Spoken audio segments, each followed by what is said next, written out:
Hello, welcome back to the reading of the poem The Man God, written by Maria Valtorta, Volume 3. Chapter 311, Part 1. John of Endor will have to go to Antioch, end of the second year. 24th October 1945. It is a wet winter morning. Jesus is already up and is busy in his workshop. He is making small items. But in a corner there is a new loom, not a very big one, but well shaped and polished. Mary comes in with a cup of steaming hot milk. Drink this, Jesus. You have been up so long, and it is damp and cold. Yes, but at least I have been able to finish everything.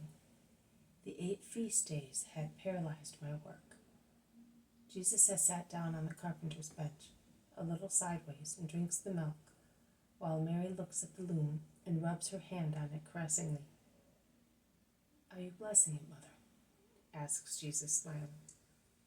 No, I am caressing it because you made it. You blessed it by making it. It was a good idea to make it. It will be very useful to Syntyche. She is a very skillful weaver. It will help her to approach women and girls. What else have you made?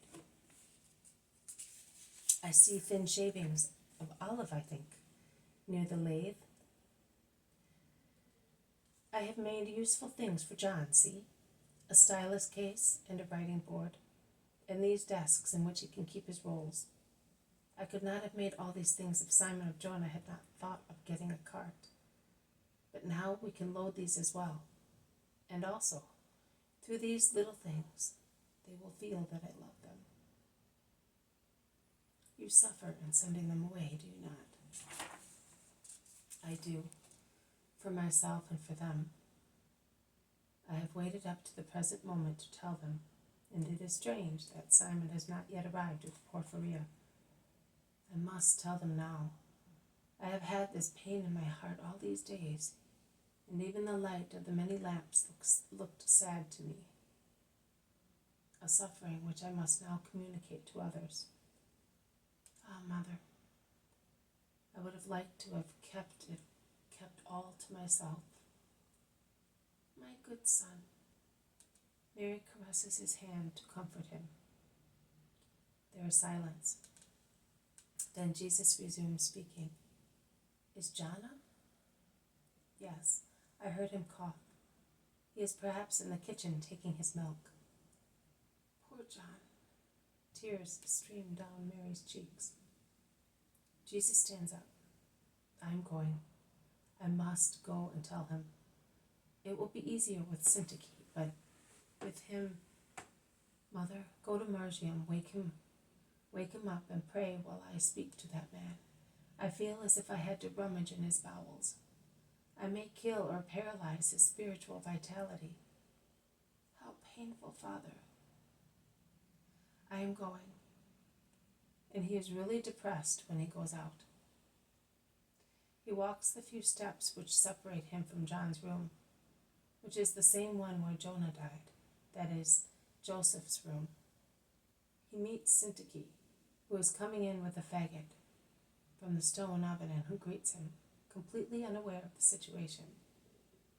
Although engrossed in thought, he replies to the Greek woman's salutation and stops to look at a bed of lilies, which are beginning to show a tiny tuft of leaves. But I'm not sure that he really sees them. He then makes up his mind. He turns round and knocks at John's door, who opens, and whose face brightens on seeing Jesus coming to him. May I come in for a moment? Asks Jesus. Oh, Master, of course. I was writing what you said last night on prudence and obedience. I think you had better have a look at it, because I do not think that I remember everything on prudence. Jesus has entered the little room, which has already been tidied up, and in which they have put a small table for the convenience of the old master. Jesus bends over the parchments and reads, Very well. You have repeated it very well. Here, see, I thought this sentence was not quite correct. You always say that it is not necessary to be solicitous about tomorrow and one's body. Now I thought that it was wrong to say that prudence, also with regard to things concerning tomorrow, is a virtue. An error of mine, of course. No, you are not wrong. That is exactly what I said. The exaggerated and fearful anxiety of a selfish person is different from the prudent care of a just person. It is sinful to be avaricious for the future, which perhaps we shall never see, but it is not sinful to be thrifty, to secure a piece of bread, also for one's relatives, when there is a shortage. The selfish care of one's body is sinful. When a person demands that all those around him should worry about him, and avoids all work or sacrifice, lest his body should suffer. But it is not sinful to preserve it from wasteful diseases, the result of imprudent behavior, which diseases are a burden for relatives and a loss of profitable work for ourselves. Life is given by God. It is a gift of His.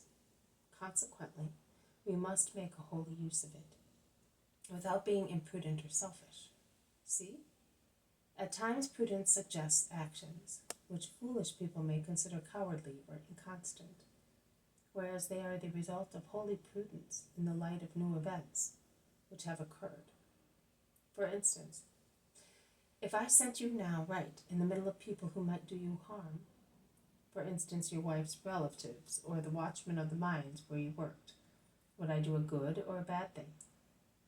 I would not like to pass judgment on you, but I would say that it would be better to send me elsewhere, where there is no danger of my little virtue being put too hard a test.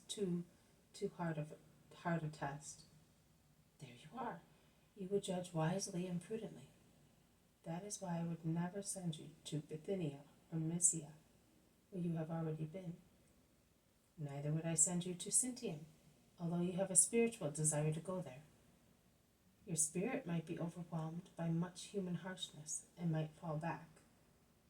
Prudence, therefore, teaches me not to send you where you would be valueless, whereas I could send you elsewhere with a good profit for me, for the souls of your neighbors and your own. Is that not right? As John is completely unaware of what his destiny has in store for him, he does not catch Jesus' allusions to the possibility of a mission outside Palestine. Jesus scans his face and sees that he is calm, completely happy to listen to him, and quick in replying, "Of course, Master, I would be more useful elsewhere.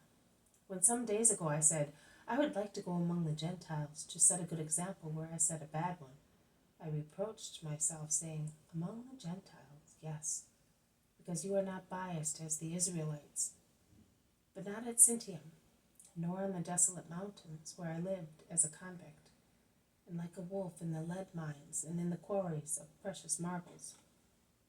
Not even for the sake of a perfect sacrifice could you go there.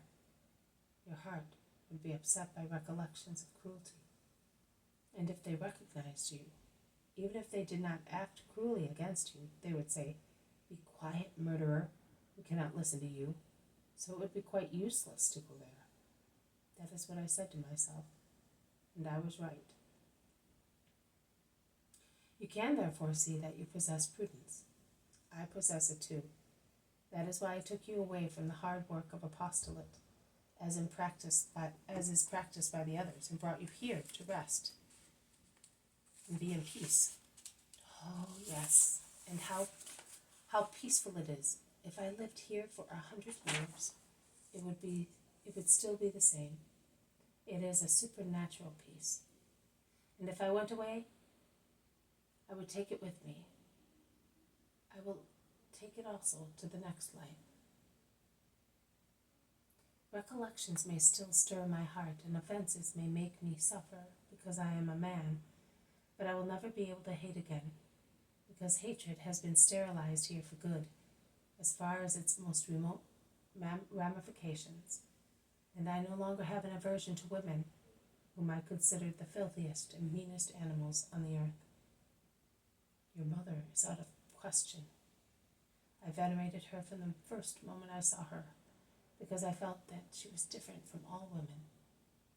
She is the perfume of women, but the perfume of holy woman, who does not love the scent of the purest flowers, but also the other women, the good women disciples, loving and patient under their sorrowful burdens, like Mary Clopas and Eliza, generous like Mary of Magdala, so complete in her change of life, kind and pure like Martha and Joanna, dignified, intelligent, thoughtful, and upright like Syntyche, have reconciled me with women.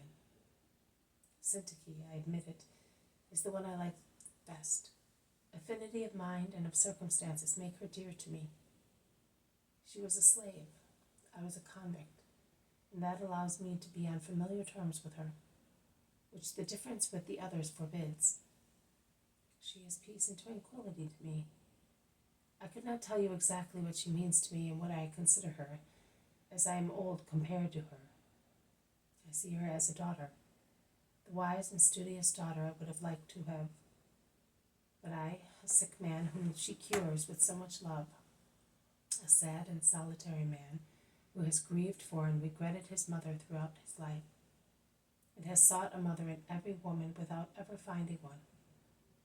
I now see my dream becoming true in her, and I feel the dew of motherly love descend upon my tired head and upon my soul while I am going towards my death.